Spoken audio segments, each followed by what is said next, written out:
Problem with Bible translations and something called proof texting. So translating a document from one language to another is never easy, especially when you're trying to translate an ancient language into a modern language. So the translators of the Bible, they have a tough job. Now, here's where the problem of proof texting comes in, all right? So people have some sort of belief a lot of times about something, and they're going to prove it by showing you a scripture or two. And so especially with translations, which can vary according to who's reading it, that's when proof texting, putting out one verse, two verses to make some sort of doctrine, becomes a problem. Now, you can quote a scripture and be totally within the context of the whole Bible. You know, for God so loved the world, he gave his only begotten. Okay, we understand that.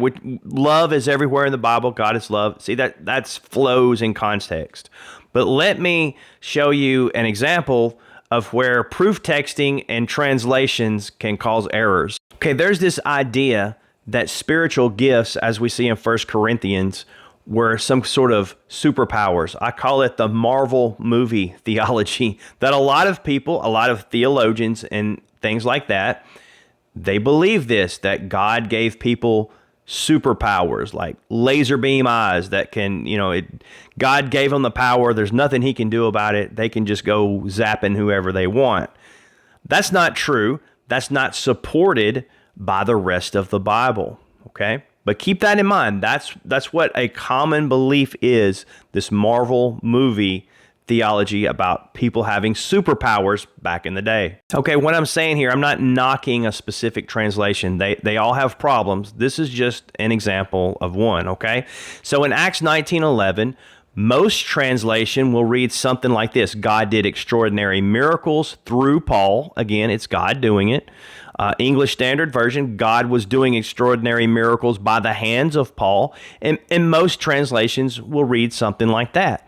Okay, the New Living Translation, which seeks to make things easier to understand, they take a little more liberty with the text to make it clearer for modern readers. Okay, certain situations, there's nothing wrong with that as long as it's along these lines. But here we see God gave Paul the power to perform unusual miracles. Now, if you look it up in the Greek, it doesn't say anything about God giving Paul power. It's closer to what these other translations say.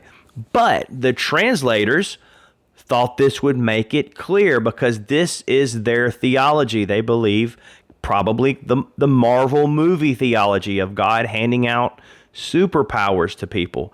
And so this verse will be in this Bible confirming that. So if you're looking to confirm that, you might say, hey, Michael, you're wrong. Look at this. God gave Paul the power. He gave him the Marvel movie superpower. But see, most other translations don't follow that out. They translate it that God is working through Paul or through his hands or something like that.